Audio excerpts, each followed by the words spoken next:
আপনার মাথার মধ্যে যদি ন্যূনতম কমন সেন্স থাকতো, আপনি আয়নাঘর বানাইতে পারতেন না। আপনাদের হেলিকপ্টার দিয়ে শেখ হাসিনা পালিয়েছিল। আমার জনগণের তেলের টাকা, রাষ্ট্রের টাকা হেলিকপ্টারে করে একটা খুনি হাসিনাকে তারা ওই দেশে পাঠিয়েছে। বিভিন্ন দেশ থেকে গিয়ে একটু ঘুরে ফিরে কিছু অস্ত্রের প্রদর্শনী থেকে কিছু অস্ত্র নিয়ে আসে, আর নিয়ে আইসা মাথায় গিলু না থাকার কারণে অস্ত্রটা চালায় জনগণের উপরে।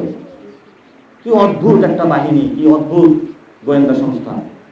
আপনার মাথার মধ্যে যদি ন্যূনতম কমন সেন্স থাকতো, আপনি আয়নাঘর বানাইতে পারতেন না। ন্যূনতম কমন সেন্স থাকলে এই পরিস্থিতিতে আপনি একাকারের পায়তারা করতেন না। ন্যূনতম কমন সেন্স থাকলে আপনি 5 তারিখে রাজনৈতিক ব্যক্তিবৃন্দকে নিয়ে ওই ধরনের একটি সংকটের মুহূর্তে বাংলাদেশকে ঠেলে দিতে পারতেন না।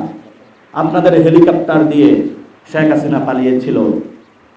আমরা ইতিমধ্যে রিপোর্ট পাবলিশ হয়েছে, যখন 5 তারিখে ভারতের বিভিন্ন জায়গায় স্বরাষ্ট্র পররাষ্ট্র ইন্টেন্স মোমেন্ট সেখানে চলতেছিল, শেখ হাসিনা তাদের কাছে আবেদন জানিয়েছিল, আমার দাদা বাবুরা অনেক সার্ভ করেছি তোমার, আমার জন্য একটা হেলিকপ্টার পাঠাও।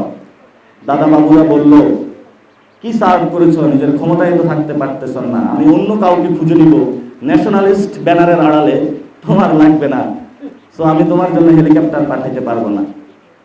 কিন্তু এই যে তারিক সিদ্দিক থেকে শুরু করে যারা ছিল, পেটগুলো অনেক বড় বড় করছে খেয়ে, বলতেছে কিছু তো দায়বদ্ধতা দিতে হবে। আমার জনগণের তেলের টাকা, রাষ্ট্রের টাকা হেলিকপ্টারে করে একটা খুনি হাসিনাকে তারা ওই দেশে পাঠিয়েছে। ভিডিও আপনারা দেখেছেন না? এগুলো কি বাংলাদেশের মানুষের মনোমগজ থেকে মুছে যাবে? আমরা ইতিহাস বলি নাই। এখন আমাদের সামনে ভয় দেখানো হচ্ছে যে তোমাদেরকে মেরে ফেলবো, আর আমরা তো মরে গেছি, কিভাবে মারবেন? এখন যদি মারেন তাহলে আপনিও মরে যাবেন, কারণ মৃত মানুষের কবরে ঢুইকা যদি মারতে যান আপনিও কবরে পড়ে যাবেন। এজন্য বলবো, অস্ত্র যেমন আছে আপনার কাছে, মাথায় কিছু সংবিধান, স্টেট, এই বিষয়গুলো নিয়ে নিজেদেরকে এখনো সময় আছে নিজেদের মধ্যে জাগরণ তৈরি করেন।